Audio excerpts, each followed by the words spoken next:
आज हम आप लोगों के लिए लेकर आए हैं कक्षा 11वीं त्रैमासिक परीक्षा भौतिक शास्त्र के ऑब्जेक्टिव और क्वेश्चन पेपर, पूरा उसका क्वेश्चंस कौन कौन से हैं। तो सबसे पहला जो क्वेश्चन है वो है सही विकल्प का चयन कीजिए। सही विकल्प के चयन में पहला क्वेश्चन है स्थिति समय ग्राफ का ढाल प्रदर्शित करता है, तो इसका आंसर है वेग। सेकंड है वेग समय ग्राफ समय अक्ष के लंबवत कब होगा, तो इसका आंसर है कभी नहीं। तीसरा किसी प्रक्षेप्य द्वारा क्षैतिज में चली गई दूरी उसकी अधिकतम ऊंचाई की 4 गुनी है, प्रक्षेपण कोण का मान होगा, तो ये होगा 45 डिग्री। उसके बाद आगे है चौथा, घड़ी की सेकंड सुई का कोणीय वेग होगा, यह होगा π/30 रेडियन प्रति सेकंड। अगला है संवेग परिवर्तन की दर बराबर होती है बल के। अगला है नाव से किसी सवार के किनारे पर कूदते समय क्रिया बल लगता है, तो इसका आंसर है नाव पर। उसके बाद अगला है किसी वस्तु के जड़त्व का कारण है, तो इसका आंसर है केवल द्रव्यमान। प्रश्न नंबर 2 है रिक्त स्थानों की पूर्ति कीजिए। उसके अंतर्गत पहला है नियत वेग से गतिशील वस्तु का रिक्त स्थान 0 होता है, तो इसका आंसर होगा त्वरण। सेकंड है ऊर्ध्वाधर ऊपर की ओर फेंकी गई वस्तु द्वारा क्षैतिज में चली गई दूरी रिक्त स्थान होगी, तो वो होगा क्षैतिज परास। तीसरा है महत्तम ऊंचाई प्राप्त करने के लिए प्रक्षेप्य कोण रिक्त स्थान होना चाहिए, यह होना चाहिए 90 डिग्री। चौथा है प्रक्षेपण कोण A और 90 डिग्री -A के लिए प्रक्षेप्य का रिक्त स्थान समान रहता है, तो ये होगा क्षैतिज परास। उसके बाद अगला है पांचवा, ये है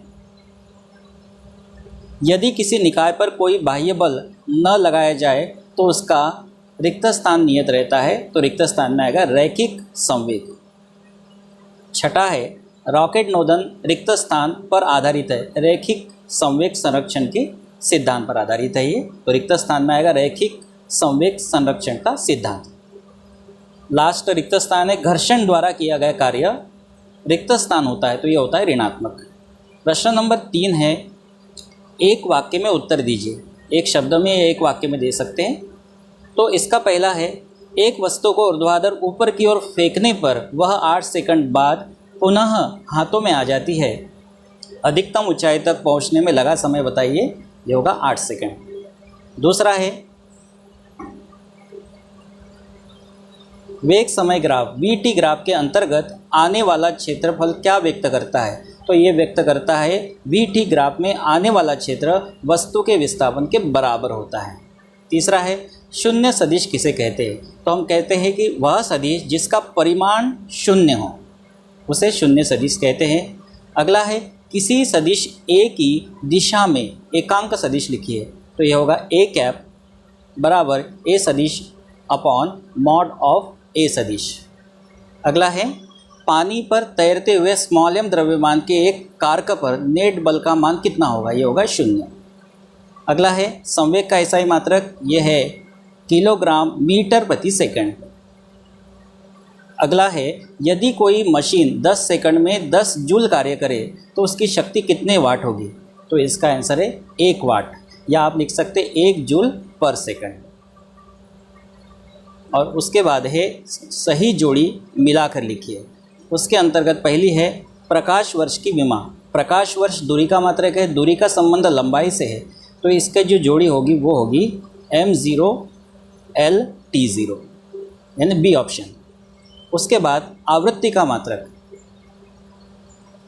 आवृत्ति की विमा, मात्रक नहीं विमा, तो आवृत्ति की विमा होगी m0 l0 t⁻⁻1। तीसरा है पारसेक, इसकी सही जोड़ी होगी 3.08 गुणा 10⁻16 मीटर।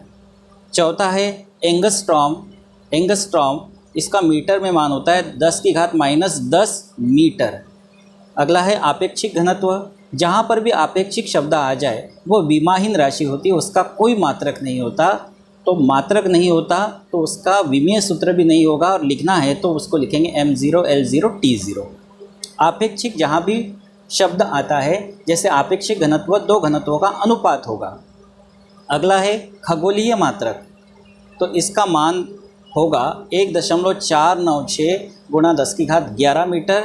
और एट लास्ट है ऊर्जा का विमीय सूत्र, ये होता है m0 नहीं m l⁻2 t⁻−2, m l⁻2 t⁻−2। तो इस तरह से ऑब्जेक्टिव थे। और इसके अलावा ये क्वेश्चंस हैं, इन क्वेश्चंस को भी आप देख सकते हैं।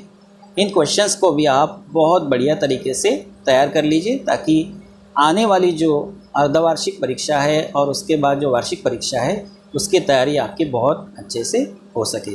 तो आशा करता हूँ आपको ये वीडियो अच्छा लगा होगा। इस वीडियो को देखने के लिए आप सभी का बहुत बहुत धन्यवाद।